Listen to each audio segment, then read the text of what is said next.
नमस्कार दोस्तों, science with Sachin sir YouTube channel पर आपका स्वागत है। दोस्तों, अगर आप चैनल पर नए हो तो चैनल को सब्सक्राइब जरूर करें। दोस्तों, मैं आपके लिए लेकर आया हूं इंडियन आर्मी रिटन एग्जाम के लिए जनरल साइंस की स्पेशल टेस्ट सीरीज, जिसका नाम है army booster dose science test series. दोस्तों, इस टेस्ट सीरीज में मैं आपको करूंगा इंडियन आर्मी रिटन एग्जाम के लिए जनरल साइंस के टॉप 15 अति महत्वपूर्ण प्रश्न। दोस्तों, मेरे पढ़ाए हुए सैकड़ों विद्यार्थी इंडियन आर्मी के अंदर सेलेक्ट हो चुके हैं और मेरे पढ़ाए हुए नोट्स और प्रश्नों से इंडियन आर्मी के रिटन एग्जाम में 90% से अधिक प्रश्न पूछे जाते हैं। तो जो दोस्त इस बार इंडियन आर्मी के रिटन एग्जाम की तैयारी कर रहे हैं, उनको मेरी तरफ से बेस्ट ऑफ लक। दोस्तों, तैयारी करते रहो। अगर आप ईमानदारी से तैयारी करोगे तो दुनिया की कोई भी ताकत आपको सेलेक्ट होने से नहीं रोक सकती। तो दोस्तों, आज इस वीडियो में मैं आपको कराऊंगा army booster dose science test series का टेस्ट नंबर 49। जिन विद्यार्थियों ने army booster dose science test के पिछले 48 टेस्ट के वीडियो नहीं देखे हैं तो नीचे डिस्क्रिप्शन बॉक्स में लिंक दिया हुआ है, वहां जाकर जरूर देखें। दोस्तों, ये प्रश्न आपकी आने वाली इंडियन आर्मी रिटन एग्जाम के लिए काफी इंपॉर्टेंट है और दोस्तों इन प्रश्नों के बाहर कुछ भी नहीं आएगा। तो जो दोस्त चैनल पर नए हैं वह चैनल को भी सब्सक्राइब करें और पिछले 48 टेस्ट के अपलोड वीडियो जरूर देखें, इनको कॉपी में लिखें और बार बार रिवीजन लगाएं। दोस्तों, ये प्रश्न बहुत इंपॉर्टेंट है और आपको मैं बोल रहा हूं लाइव प्लेटफॉर्म पर कि इन प्रश्नों के बाहर कुछ भी नहीं आएगा। तो अगर इस बार आपको इंडियन आर्मी के रिटन एग्जाम में 15 में से 15 प्रश्न सही करने हैं तो दोस्तों इन सभी वीडियो के प्रश्न आप देखकर लिखें और बार बार रिवीजन लगाएं। तो देखिए, स्टार्ट करते हैं army booster dose science test का टेस्ट नंबर 49 का फर्स्ट धमाकेदार वाला प्रश्न। देखिए, फर्स्ट धमाकेदार वाला प्रश्न है, काफी इंपोर्टेंट और काफी धमाकेदार वाले प्रश्न। देखिए, फर्स्ट प्रश्न है दोस्तों, कौन सा विटामिन आमतौर पर मूत्र में मानव द्वारा उत्सर्जित होता है? ऑप्शन देखते हैं, ई, डी, ए और सी। तो दोस्तों आपको याद रखना है, जो विटामिन सी होता है ना दोस्तों, जो विटामिन सी होता है ये मानव मूत्र द्वारा उत्सर्जित हो जाता है। क्यों होता है? क्योंकि दोस्तों जो विटामिन सी होता है ये जल में घुलनशील होता है। अरे किस में घुलनशील होता है? जल में घुलनशील होता है। ठीक है, काफी इंपोर्टेंट बात है।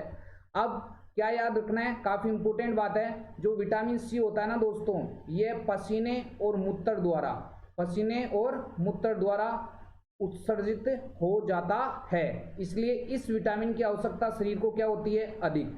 यह प्रश्न भी आपको एग्जाम में पूछा जा सकता है कि बताइए किस विटामिन की आवश्यकता मनुष्य शरीर को अधिक होती है, तो क्या बताएंगे? Vitamin C. ठीक है, और ये भी याद रख लेना कि जो विटामिन सी है ये पसीने और मूत्र द्वारा उत्सर्जित हो जाता है। क्यों? क्योंकि ये जल में घुलनशील होता है। ठीक है, काफी इंपोर्टेंट बात। तो फर्स्ट का करेक्ट आंसर क्या जाएगा? रे डी आ जाएगा। अब देखिए, विटामिन सी से रिलेटेड सारे इंपोर्टेंट प्रश्न मैं आपको बता देता हूँ। देखिए दोस्तों, आपको याद रखना है, जैसे मैं क्लास में माहौल के साथ पढ़ाता हूं वैसे आपको यहाँ सारे प्रश्न समझाने वाला हूं। तो इन सभी प्रश्नों को लिखिए दोस्तों। देखिए, विटामिन सी का रासायनिक नाम होता है दोस्तों एस्कोर्बिकमल। याद रखना है दोस्तों, विटामिन सी का रासायनिक नाम क्या होता है? एस्कोर्बिकमल। ठीक है दोस्तों, नेक्स्ट इंपोर्टेंट प्रश्न है दोस्तों, जो विटामिन सी होता है इसे ऊष्मा संवेदी विटामिन भी कहते हैं। क्या कहते हैं? ऊष्मा संवेदी विटामिन। ठीक है, काफी इंपोर्टेंट बात। या ताप संवेदी विटामिन भी आता है। ऊष्मा संवेदी विटामिन क्यों बोलते हैं दोस्तों? क्योंकि सब्जियों को गर्म करने पर सबसे पहले नष्ट होने वाला विटामिन कौन सा है? सी। ये प्रश्न भी आपकी इंडियन आर्मी रिटन एग्जाम में पूछा जा चुका है कि बताइए सब्जियों को गर्म करने पर सबसे पहले नष्ट होने वाला विटामिन कौन सा है? Vitamin C. क्योंकि विटामिन सी को क्या बोला जाता है? ऊष्मा संवेदी विटामिन। दूसरी इंपोर्टेंट बात आपको ये भी याद रखनी है, विटामिन सी घाव बढ़ने में सहायक होता है। ठीक है, काफी इंपोर्टेंट बात है कि बताइए घाव बढ़ने में कौन सा विटामिन सहायक है? सी। ये भी याद रख लेना, काफी इंपोर्टेंट बात है कि विटामिन सी की कमी से कौन सा रोग होता है? स्कर्वी। ठीक है, पूछा जाता है कि बताइए स्कर्वी रोग कौन से विटामिन की कमी से, तो आप क्या बताने वाले हो? Vitamin C. इसके अलावा जितने भी खट्टे फल होते हैं, ठीक है, नींबू, नारंगी, संतरा, मौसमी, खट्टे फलों के अंदर कौन सा विटामिन होता है? सी होता है। ठीक है, और विटामिन सी और ई ये भी याद रख लेना, विटामिन सी और ई एंटीऑक्सीडेंट बहुत धमाकेदार वाला प्रश्न है। एंटीऑक्सीडेंट या इसको जीर्णता विरोधी विटामिन। ठीक है, एंटीऑक्सीडेंट या जीर्णता विरोधी विटामिन, या इसे प्रतिऑक्सीकारक विटामिन भी कहा जाता है। क्या कहा जाता है दोस्तों? प्रतिऑक्सीकारक विटामिन। विटामिन सी तथा ई को एंटीऑक्सीडेंट या जीर्णता विरोधी विटामिन या प्रतिऑक्सी कारक विटामिन कहा जाता है, क्योंकि ये बुढ़ापे के लक्षणों का विरोध करते हैं, विटामिन सी और ई। इसलिए जच्चा के दबा के मौसमी चूसा करो दोस्तों, ठीक है दोस्तों। हाँ जी, तो आपको याद रखना है, ये सारी इंपॉर्टेंट जो पर्सन बनते हैं वो सारे मैंने आपको बता दिए हैं। अब देखिए जैसे विटामिन ई है, इसका रासायनिक नाम आपको याद रखना है टोकोफेरोल। अरे क्या याद रखना है? टोकोफेरोल, ठीक है मेरे जिगर के टुकड़ों, मेरे प्यारे भावी फौजियों। विटामिन ई का रासायनिक नाम क्या है? टोकोफेरोल। विटामिन डी का रासायनिक नाम क्या है? याद रख लेना भाई, कैल्सीफेरोल। अरे क्या होता है? कैल्सीफेरोल, ठीक है। विटामिन डी का रासायनिक नाम क्या होता है? कैल्सीफेरोल। विटामिन ए का रासायनिक नाम क्या होता है? रेटिनोल। अरे क्या होता है दोस्तों? रेटिनोल। लो जी, धमाकेदार वाले तरीके से पूरे पर्सन का मैंने ऑपरेशन कर दिया। नेक्स्ट इंपोर्टेंट पर्सन पे चलते हैं, पर्सन संख्या सेकंड। पर्सन संख्या सेकंड है मेरे जिगर के टुकड़ों, काफी इंपोर्टेंट पर्सन। हाँ जी, पर्सन संख्या सेकंड है, तेलों के हाइड्रोजनीकरण में उत्प्रेरक के रूप में उपयोग किया जाने वाला धातु कौन सा होता है? ठीक है, काफी इंपोर्टेंट पर्सन है। पर्सन हमारे को यह पूछना चाह रहा है कि तेलों के हाइड्रोजनीकरण में उत्प्रेरक के रूप में उपयोग किया जाने वाला धातु कौन सा होता है? ऑप्शन देख लेते हैं। Na बोले तो निकिल, Pb लेड या सीसा, Cu कॉपर और Pt का मतलब होता है प्लेटिनम। तो सबसे पहले तो मैं आपको बता देता हूं कि ये हाइड्रोजनीकरण विधि क्या होती है, ठीक है दोस्तों। लो जी, हाइड्रोजनीकरण विधि क्या होती है, काफी इंपोर्टेंट बात है, ठीक है। आपको सब कुछ बताऊंगा दोस्तों, ठीक है। आज जच्चा के दबा के पेलूंगा और जो भी मैं वर्ड पेलूं वो आप लेते जाना दोस्तों, ठीक है।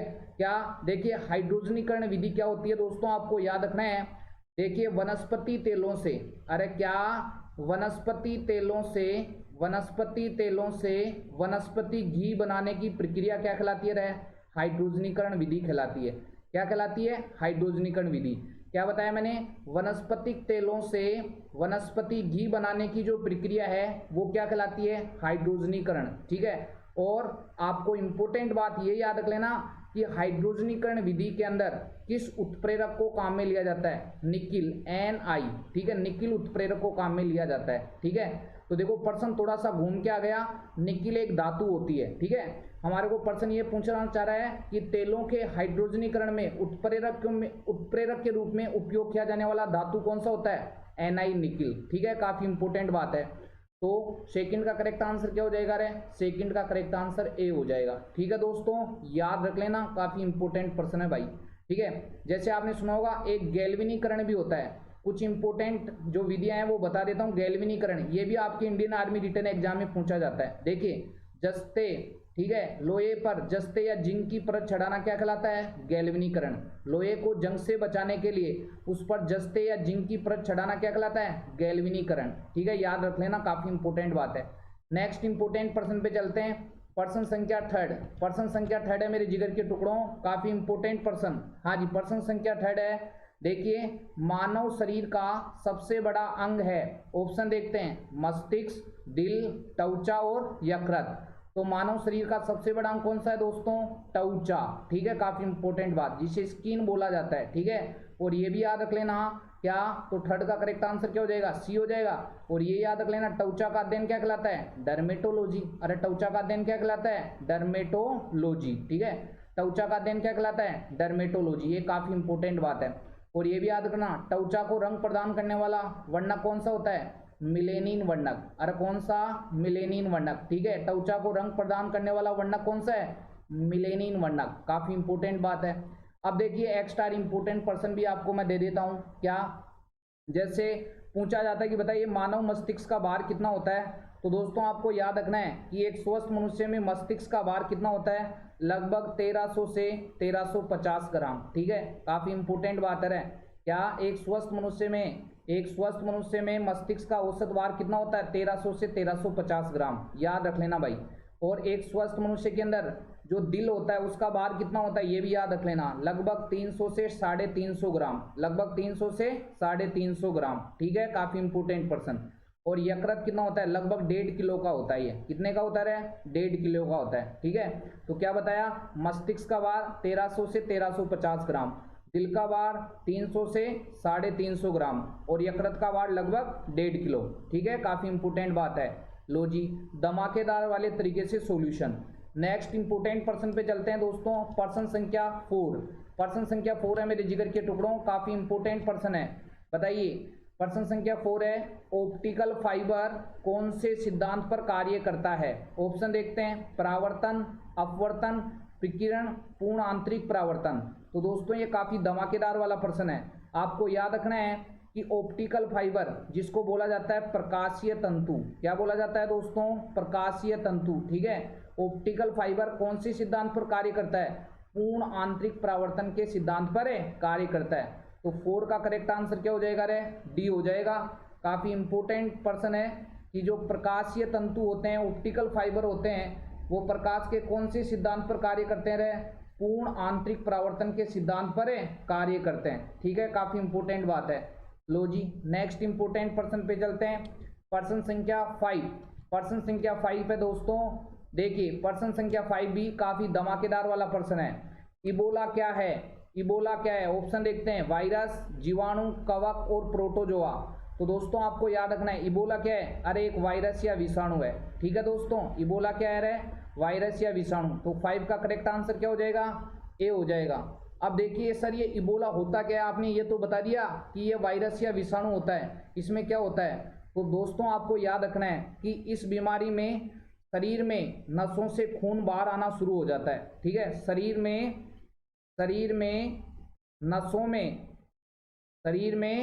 नसों से खून बाहर आना शुरू हो जाता है, जिसे अंदरूनी रक्तस्राव प्रारंभ हो जाता है। समझ में आई बात? शरीर के अंदर नसों से खून आना प्रारंभ हो जाता है, इसलिए जो अंदरूनी अंग है उनमें रक्तस्राव प्रारंभ हो जाता है, ठीक है। तो इसलिए घातक बीमारी है, काफी इंपोर्टेंट बात है दोस्तों, ठीक है। क्या बताया मैंने कि इबोला एक प्रकार का वायरस या विषाणु है और इस बीमारी में शरीर में नसों से खून बाहर आना शुरू हो जाता है, जिसे अंदरूनी रक्तस्राव प्रारंभ हो जाता है, ठीक है। ये घातक रोग है। लो जी नेक्स्ट इंपोर्टेंट बात, जैसे वायरस की खोज किसने की? तो आपको याद रखना है इवानोवस्की ने। वायरस की खोज किसने की थी? इवानोवस्की ने। जीवाणु की खोज किसने की रे? लुवेन होक ने। अरे जीवाणु की खोज किसने की? लुवेन होक ने। काफी इंपोर्टेंट बात है दोस्तों, याद रख लेना, ठीक है। नेक्स्ट इंपोर्टेंट पर्सन पे चलते हैं। पर्सन संख्या 6 है, पर्सन संख्या 6 है दोस्तों, काफी इंपोर्टेंट पर्सन। सबसे हल्का तत्व कौन सा है? ऑप्शन देखते हैं, लिथियम, हीलियम, कार्बन और हाइड्रोजन। तो सबसे हल्का तत्व कौन सा होता है दोस्तों? काफी इंपोर्टेंट बात, हाँ जी, सबसे हल्का तत्व होता है हाइड्रोजन, काफी इंपोर्टेंट बात है। और सबसे हल्की धातु कौन सी होती है? लिथियम। ये सबसे हल्की धातु है, बहुत सारे बच्चे लिथियम ठोक के आ जाते हैं। सबसे हल्की धातु, ये हल्की धातु है लिथियम, ठीक है, काफी इंपोर्टेंट बात है। और सबसे हल्का तत्व कौन सा है? हाइड्रोजन। सबसे हल्का तत्व कौन सा है दोस्तों? हाइड्रोजन। दोस्तों अच्छे से तैयारी करनी है, पेपर को दूसरे को फोड़ के आना है, और साइंस के अंदर एक भी पर्सन गलत नहीं होना चाहिए। और जो दोस्त चैनल पर नए हैं वे चैनल को भी सब्सक्राइब करें, जिससे आने वाले न्यू वीडियो के बारे में आपको नोटिफिकेशन प्राप्त हो सके। और दोस्तों अगर आप इंडियन आर्मी के रिटन एग्जाम की तैयारी कर रहे हो और साइंस में कमजोर हो, तो दोस्तों साइंस को आप मेरे भरोसे छोड़ दो, और जो भी मैं वीडियो अपलोड कराऊं इन सभी प्रश्नों को लिखो बार बार, और सुबह शाम रट्टे लगाओ दोस्तों। एक भी प्रश्न आपका गलत नहीं होने दूंगा साइंस के अंदर, यह आपसे वादा है दोस्तों, ठीक है। तो आप साइंस को जच्चा के दबा के, जो भी मैं पेल रहा हूं उसको आप लेते जाओ दोस्तों, ठीक है। मैं अगर जच्चा के दबा के पेल रहा हूं तो आप भी जच्चा के दबा के लो, ठीक है। और इन सभी प्रश्नों को याद कर डालो दोस्तों। मेरे पढ़ाए हुए 400 से अधिक विद्यार्थी इंडियन आर्मी के अंदर सिलेक्ट हो चुके हैं, और आर्मी का ऐसा कोई ट्रेड नहीं है जिसमें मेरे से पढ़ा हुआ कोई विद्यार्थी सिलेक्ट नहीं हो। टेक्निकल, कलरक, जीडी, ट्रेडमैन, ठीक है, सारे सभी ट्रेडों के अंदर मेरे से पढ़े हुए विद्यार्थी, नर्सिंग असिस्टेंट में भी मेरे से पढ़े हुए विद्यार्थी सिलेक्ट हो चुके हैं। और नर्सिंग असिस्टेंट में बहुत इजी प्रश्न आते हैं, तो जो बच्चे नर्सिंग असिस्टेंट की तैयारी करें इन सभी प्रश्नों को साथ साथ जरूर लिखें। और दोस्तों ये प्रश्न काफी इंपॉर्टेंट है, इसलिए अगर आप साइंस में कमजोर हो तो इन सभी प्रश्नों को अपनी कॉपी के अंदर लिखो और बार बार रिवीजन लगाओ। और दोस्तों अगर आपको वीडियो अच्छा लग रहा है तो आप ईमानदारी से एक बार शेयर का बटन जरूर दबाना दोस्तों, सभी ग्रुपों के अंदर, क्योंकि मेरा यही उद्देश्य है कि जो भी बच्चा इंडियन आर्मी के रिटन एग्जाम की तैयारी कर रहा है उसके पास एक अच्छा स्टडी मटेरियल जाना चाहिए, जिससे उसका भी भला हो सके। तो दोस्तों ये काम आपको करना है, और साइंस आपकी स्ट्रॉन्ग मैं बनाऊंगा, ठीक है। तो देखिए हम पर्सन ये चर्चा कर रहे थे कि सबसे हल्का तत्व कौन सा है? हाइड्रोजन, ठीक है दोस्तों। अब देखिए हाइड्रोजन से रिलेटेड बहुत सारे प्रश्न आपके एग्जाम में पूछे जाते हैं। तो देखिए बात करते हैं हाइड्रोजन। तो हाइड्रोजन के बारे में बात करें तो हाइड्रोजन है उसकी खोज किसने की थी रे? केवेंडिश ने। बहुत बार पूछा गया है, इंडियन आर्मी में बहुत बार पूछा गया है कि हाइड्रोजन की खोज किसने की? केवेंडिश ने। सबसे हल्का तत्व कौन सा होता है? सबसे हल्का तत्व होता है हाइड्रोजन, ठीक है। सबसे हल्का तत्व कौन सा होता है? हाइड्रोजन। आवर्त सारणी का आवारा तत्व कौन सा होता है? हाइड्रोजन, ठीक है। भविष्य का ईंधन किसे कहा जाता है? हाइड्रोजन को। भविष्य का ईंधन किसे कहा जाता है? हाइड्रोजन को, ठीक है। दूसरी इंपोर्टेंट बात, क्या आवर्त सारणी का न्यूट्रॉन रहित तत्व, जिसके अंदर न्यूट्रॉन की संख्या जीरो होती है, न्यूट्रॉन रहित तत्व, ठीक है, वो कौन सा होता है? हाइड्रोजन होता है। आवर्त सारणी का एकमात्र ऐसा तत्व जिसके अंदर न्यूट्रॉन की संख्या 0 होती है, वो कौन सा है? हाइड्रोजन। और हाइड्रोजन एकमात्र ऐसा तत्व है जिसके समस्थानिकों का नामकरण किया गया है। जैसे आपने सुना होगा हाइड्रोजन के कितने आइसोटोप या समस्थानिक होते हैं? ठीक है, 3। काफी इंपोर्टेंट बात है। लो जी, प्रोटियम, ड्यूटेरियम और ट्राइटियम। और ब्रह्मांड के अंदर सर्वाधिक मात्रा में पाया जाने वाला तत्व भी कौन सा है? हाइड्रोजन है, ठीक है। सारे इंपोर्टेंट पर्सन मैंने बता दिए। जैसे लिथियम का प्रतीक होता है Li, हीलियम का प्रतीक होता है He, कार्बन का C और हाइड्रोजन का H। लो जी, याद रख लेना, लिथियम की परमाणु संख्या 3, हीलियम की 2 और कार्बन की 6। ये सारे पर्सन आपको याद रखने। नेक्स्ट इंपोर्टेंट पर्सन पे चलते हैं, पर्सन संख्या 7। देखिए पर्सन संख्या 7 है दोस्तों, हिपेरिन का उत्पादन होता है। ऑप्शन देखते हैं, लीवर में, गुर्दे में, हड्डियों में, रक्त में। तो दोस्तों हिपेरिन क्या होता है पहले तो ये देखते हैं। ये दोस्तों प्राकृतिक प्रतिस्कंदक पदार्थ होता है, ठीक है दोस्तों। काफी इंपोर्टेंट बात बता रहा हूँ, प्राकृतिक प्रतिस्कंदक पदार्थ। सर ये प्राकृतिक प्रतिस्कंदक पदार्थ क्या होता है? तो दोस्तों आपको याद रखना है कि प्राकृतिक प्रतिस्कंदक का पदार्थ का मतलब होता है कि ये जो हिपेरिन होता है, ये आपकी जो नलिकाएं, खून की नलिकाएं, इनमें खून बहता रहता है कि नहीं बहता रहता, ठीक है। ये कभी जमता नहीं। क्यों नहीं जमता? क्योंकि इसके अंदर प्राकृतिक प्रतिस्कंदक पदार्थ पाया जाता है। मतलब जब आप जन्मे थे ना, तो जन्म से ही आपकी इन रक्त वाहिनियों के अंदर क्या है? हिपेरिन। ये रक्त वाहिनियों में रक्त को जमने से क्या करता है? रोकता है, ठीक है। तो प्रतिस्कंदक का मतलब होता है रक्त को स्कंदन या जमने से रोकने वाला पदार्थ। क्या है? प्राकृतिक, इसलिए नेचुरल पाया जाता है, ठीक है। सबके अंदर होता है, किसी के अंदर नहीं है तो उसका माहौल खराब है, ठीक है। बाहर से तो डालने से रहा हिपेरिन, ठीक है। काफी इंपोर्टेंट बात है। तो हिपेरिन का निर्माण सर कौन सा अंग करता है भाई साहब? लीवर या यकृत, ठीक है। अरे कौन करता है? लीवर या यकृत। यकृत बनाती है दोस्तों हिपेरिन। तो काफी इंपोर्टेंट बात है कि हिपेरिन का उत्पादन कहाँ होता है? लीवर में। और लीवर या यकृत का अध्ययन क्या कहलाता है? हिपेटोलॉजी। अरे क्या कहलाता है? हिपेटोलॉजी, ठीक है। याद कर लेना, काफी इंपोर्टेंट बात है। लो जी, और यकृत या लीवर शरीर की सबसे बड़ी ग्रंथि। सबसे बड़ी ग्रंथि कौन सी है? सबसे बड़ी ग्रंथि यकृत या लीवर होती है। लो जी, धमाकेदार वाले तरीके से सॉल्यूशन। नेक्स्ट इंपोर्टेंट पर्सन पे चलते हैं, पर्सन संख्या 8। देखिए पर्सन संख्या 8 है, घनत्व का ऐसा ही मात्रक है। ऑप्शन देखते हैं, किलोग्राम प्रति मीटर क्यूब, मीटर, ग्राम प्रति मीटर क्यूब और अर्ग। तो देखिए घनत्व का मतलब क्या होता है? घनत्व का सूत्र होता है दोस्तों द्रव्यमान बटा आयतन। अरे क्या होता है? द्रव्यमान बटा आयतन, ठीक है। काफी इंपोर्टेंट बात है। तो आप किसी भी, अगर आपको सूत्र है ना, तो आप मात्रक आसानी से निकाल सकते हो। देखो घनत्व का सूत्र होता है द्रव्यमान बटा आयतन। अब द्रव्यमान का मात्रक किलोग्राम और आयतन का मीटर क्यूब। तो आपको याद रखना है कि घनत्व का ऐसा ही मात्रक क्या होगा? किलोग्राम प्रति मीटर क्यूब, ठीक है। काफी इंपोर्टेंट बात है। तो घनत्व का ऐसा ही मात्रक क्या होता है? किलोग्राम प्रति मीटर क्यूब, ठीक है। जैसे अगर आप बात करें शक्ति, तो जैसे शक्ति है, तो शक्ति का मात्रक क्या होता है? कार्य बटा समय। अरे सही बात है कि नहीं? शक्ति का मात्रक क्या होता है? कार्य बटा समय। कार्य का मात्रक क्या होता है? जूल। और समय का मात्रक क्या होता है? सेकंड। तो जूल प्रति सेकंड किसका मात्रक है? शक्ति का। और जूल प्रति सेकंड को कॉमन रूप से क्या बोला जाता है? वाट बोला जाता है। अरे क्या बोला जाता है? वाट। तो शक्ति का ऐसा ही मात्रक क्या होता है? वाट या जूल प्रति सेकंड आएगा। काफी इंपोर्टेंट बात है दोस्तों, ठीक है। लो जी, नेक्स्ट इंपोर्टेंट पर्सन पे चलते हैं, पर्सन संख्या 9। पर्सन संख्या 9 है मेरे जिगर के टुकड़ों, स्वाइन फ्लू रोग होता है जीवाणुजनित, विषाणुजनित, कर्मीजनित और प्रोटोजोआ जनित। तो स्वाइन फ्लू जो रोग होता है दोस्तों, ये एक तरह का विषाणु या वायरस जनित रोग है। तो 9 का करेक्ट आंसर क्या हो जाएगा रे? बी हो जाएगा। और ये भी याद रख लेना कि जो स्वाइन फ्लू है, इसके वायरस का नाम क्या है? H1N1, ठीक है। स्वाइन फ्लू के वायरस का नाम क्या है? H1N1। जबकि आपने सुना होगा बर्ड फ्लू, ठीक है। बर्ड फ्लू का रोगजनक का नाम क्या है? H5N1, H5N1, ठीक है। और बर्ड फ्लू के लिए एक दवा भी दी जाती है, उसका नाम भी याद रख लेना, टेमी फ्लू। अरे कौन सी दवा? टेमी फ्लू।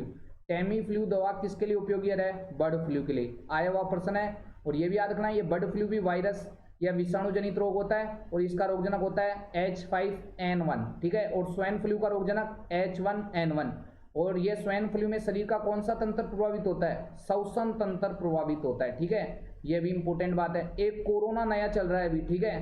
तो आप सारे भाई लोग वैक्सीन लगा लीजिए और आई होप कि आपने सबने वैक्सीन लगा ली होगी। और जो भी बच्चे नहीं लगाए हैं वो वैक्सीन जरूर लगाएं, क्योंकि जो वैक्सीन है वो एक सुरक्षा कवच की तरह कार्य करती है, ठीक है। तो जो कोरोना वायरस है दोस्तों, ठीक है, तो कोरोना वायरस होता है, ये भी एक वायरस जनित रोग होता है, ठीक है। और ये 2019 के अंदर फैला था। और ये इंपॉर्टेंट पर्सन है, इसके लिए कौन सा टेस्ट होता है, बहुत सारे बच्चे कंफ्यूज होते हैं, ठीक है। तो आरटीपीसीआर ये पूछा जा सकता है, ठीक है, कि सबसे नज़दीकी टेस्ट कौन सा होता है कोरोना वायरस संक्रमित होने पर व्यक्ति कौन सा टेस्ट कराता है? तो आरटीपीसीआर, ठीक है। ये कंफर्मेटरी टेस्ट होता है, तो ये इसको याद रखना आपको, ठीक है। काफ़ी इंपॉर्टेंट बात है। लो जी, आपको सारे मैंने पर्सन इंपॉर्टेंट है वो दे दिए। लो जी, नेक्स्ट इंपॉर्टेंट पर्सन है प्रश्न संख्या 10। देखिए प्रश्न संख्या 10 है, संवेग का सूत्र है P बराबर mv, W बराबर fs, V बराबर ir, F बराबर ma। तो देखिए संवेग का मतलब क्या होता है, पहले तो मैं आपको ये बता देता हूँ। संवेग की परिभाषा आपको याद रखनी है दोस्तों। क्या याद रखनी है? किसी वस्तु, देखिए मैं लिख देता हूँ, किसी वस्तु के द्रव्यमान और वेग के गुणनफल को, किसी वस्तु के द्रव्यमान और वेग के गुणनफल को, ठीक है, गुणनफल को क्या कहा जाता है दोस्तों? संवेग कहा जाता है। क्या कहा जाता है रे? संवेग कहा जाता है। क्या बताया मैंने आपको ये बताया कि किसी वस्तु के द्रव्यमान और वेग के गुणनफल को क्या कहा जाता है? संवेग कहा जाता है। और संवेग बराबर होता है दोस्तों क्या? संवेग बराबर होता है द्रव्यमान इंटू वेग। अरे क्या होता है? द्रव्यमान इंटू वेग।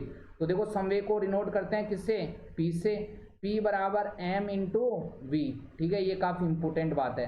क्या बताया कि किसी वस्तु के द्रव्यमान और वेग के गुणनफल को क्या कहा जाता है? संवेग कहा जाता है। संवेग बराबर होता है द्रव्यमान इंटू वेग। P बराबर m इंटू वी। कौन सा सूत्र सही है? A। तो 10 का करेक्ट आंसर क्या हो जाएगा रे दोस्तों? A हो जाएगा, ठीक है। कार्य का सूत्र क्या होता है? बल इंटू विस्थापन। W बराबर F इंटू एक्स, ठीक है। ये कार्य का सूत्र, ये भी याद कर लेना। कार्य बल बराबर बल इंटू विस्थापन, ठीक है। ये इंपॉर्टेंट बात है। लो जी, धमाकेदार वाला प्रश्न। ये V बराबर IR, ये किसका नियम है? ये ओम का नियम है, ठीक है। लो जी, और ये F बराबर ma, ये न्यूटन की गति का कौन सा नियम है? ये द्वितीय नियम है। अरे न्यूटन की गति का कौन सा नियम है? द्वितीय नियम। F बराबर ma, ठीक है। ये सारे इंपॉर्टेंट प्रश्न है दोस्तों, आने वाले हैं। अगर आपको वीडियो एक बार में समझ में नहीं आता है तो दोबारा देखें आप दोस्तों, ठीक है। नेक्स्ट इंपॉर्टेंट प्रश्न पे चलते हैं। प्रश्न संख्या 11। प्रश्न संख्या 11 है, मेरे जिगर के टुकड़ों, शरीर में कुल कितनी हड्डियां होती है? ऑप्शन देखते हैं, 8, 12, 14 और 5। तो दोस्तों आपको याद रखना है कि चेहरे में कुल हड्डियां कितनी होती है रे? 14। तो 11वें का करेक्ट आंसर क्या हो जाएगा? सी हो जाएगा, ठीक है। काफी इंपॉर्टेंट बात। अब जैसे कान में कुल हड्डियों की संख्या होती है 6। कान में कुल हड्डियों की संख्या कितनी होती है? 6। और एक कान में पूछे तो 3 बताना है। कान की हड्डियों के नाम भी याद रखना है, जैसे मेलियस हो गया, ठीक है, इनकस हो गया, और कौन सा हो गया? स्टेपीज हो गया। ये इंपॉर्टेंट बात है, मेलियस, इनकस और स्टेपीज, ठीक है। ये कान की हड्डियों के नाम है, काफी इंपॉर्टेंट बात है। और दोस्तों अगर आपको ये याद नहीं होता है तो ये तो जरूर याद रखना, जैसे टीबिया फिबुला हड्डी कहाँ की है? कुछ इंपॉर्टेंट बता देता हूँ, जैसे टीबिया फिबुला हड्डी कहाँ की? ऐसे प्रश्न आने लग गए आजकल कि बताइए टीबिया फिबुला हड्डी कहाँ की है? तो आपको याद रखना है पैर की। अरे किसकी है? पैर की। अगर बात करें हुमर्स, ये कहाँ की है? हाथ की है, ठीक है। रेडियस अल्ना भी कहाँ की है? हाथ की है। रेडियस और अल्ना कहाँ की हड्डी है? हाथ की है, ठीक है। ये काफ़ी इंपॉर्टेंट बात है। तो ये जो कंकाल तंत्र है उसका पूरा वीडियो मैं अपलोड कर दूंगा आपके लिए स्पेशल, ठीक है। नेक्स्ट इंपॉर्टेंट प्रश्न पे चलते हैं। प्रश्न संख्या 12। देखिए प्रश्न संख्या 12 भी काफ़ी धमाकेदार वाला प्रश्न है, सारे भाई लोगों को याद रखना है। पानी में एक हवा का बुलबुला किसकी तरह कार्य करता है? देखते हैं। हाँ जी, उत्तल दर्पण, अवतल लेंस, अवतल दर्पण और उत्तल लेंस। तो दोस्तों आपको याद रखना है कि पानी में एक हवा का बुलबुला किसकी तरह कार्य करता है? काफी इंपॉर्टेंट बात है, अवतल लेंस की बात ही कार्य करता है, ठीक है। पानी के अंदर एक हवा का बुलबुला किसकी तरह कार्य करता है? अवतल लेंस की बात ही कार्य करता है। तो 12वें का करेक्ट आंसर क्या हो जाएगा? बी हो जाएगा, काफी इंपॉर्टेंट बात है। नेक्स्ट इंपोर्टेंट प्रश्न पे चलते हैं। प्रश्न संख्या 13। प्रश्न संख्या 13 है, पानी की बूंदों के गोल होने का कारण क्या है? ऑप्शन देखते हैं, पृष्ठ तनाव, केशिकात्व, श्यानता और घनत्व। तो पानी की बूंदों के गोल होने का कारण क्या है दोस्तों? पृष्ठ तनाव। ठीक है, तो 13वें का करेक्ट आंसर क्या हो जाएगा रे? ए हो जाएगा। लो जी, नेक्स्ट इंपोर्टेंट प्रश्न पे चलते हैं। प्रश्न संख्या 14। प्रश्न संख्या 14 है, एंजाइम क्या है? ऑप्शन देखते हैं, कार्बोहाइड्रेट, प्रोटीन, न्यूक्लिक अम्ल और वसीय अम्ल। तो दोस्तों एंजाइम क्या होते हैं? एंजाइम एक प्रकार के प्रोटीन होते हैं। ठीक है, तो 14वें का करेक्ट आंसर क्या हो जाएगा? बी हो जाएगा। काफी इंपोर्टेंट बात है। नेक्स्ट इंपोर्टेंट प्रश्न पे चलते हैं। प्रश्न संख्या 15। देखिए प्रश्न संख्या 15 है, 1 GB में कितने MB होते हैं? ऑप्शन है 1024 KB, 1020 MB, 1024 MB और 1000 KB। तो दोस्तों काफी इंपोर्टेंट लेटेस्ट प्रश्न है, ऐसे प्रश्न आ सकते हैं। तो 1 GB में कितने MB होते हैं? 1024 MB। ठीक है, ये काफी इंपोर्टेंट बात है। KB नहीं होते, 1024 MB होते हैं 1 GB के अंदर। तो 15वें का करेक्ट आंसर क्या हो जाएगा रे? 15वें का करेक्ट आंसर हो जाएगा सी। ठीक है, और एक लेटेस्ट प्रश्न और बता देता हूँ। जैसे आपने सुना ना 2G, 3G, 4G और 5G। ठीक है, ये ना इसमें पूछा जाता है कि 2G, 3G, 4G, 5G में G का मतलब क्या होता है? तो G का मतलब होता है जनरेशन। G का मतलब क्या होता है रे? जनरेशन। G का मतलब जनरेशन होता है। ठीक है, तो दोस्तों आज मैंने इस वीडियो में आपको हल कराया army booster dose science test series का टेस्ट नंबर 49। जिन विद्यार्थियों ने army booster dose science test series के पिछले 48 टेस्ट के वीडियो नहीं देखे हैं तो नीचे डिस्क्रिप्शन बॉक्स में लिंक दिया हुआ है, वहां जाकर जरूर देखें। और दोस्तों अगर आपको ये वीडियो अच्छा लगे तो इस वीडियो को ज़्यादा से ज़्यादा शेयर करें। और दोस्तों मेरे को कमेंट बॉक्स में कमेंट जरूर करें कि आपके 15 में से कितने % सही हुए। और जो दोस्त चैनल पर नए हैं वह चैनल को भी सब्सक्राइब करें, जिससे आने वाले न्यू वीडियो के बारे में आपको नोटिफिकेशन प्राप्त हो सके। और मिलते हैं नेक्स्ट वीडियो में, तब तक के लिए जय हिंद, जय भारत।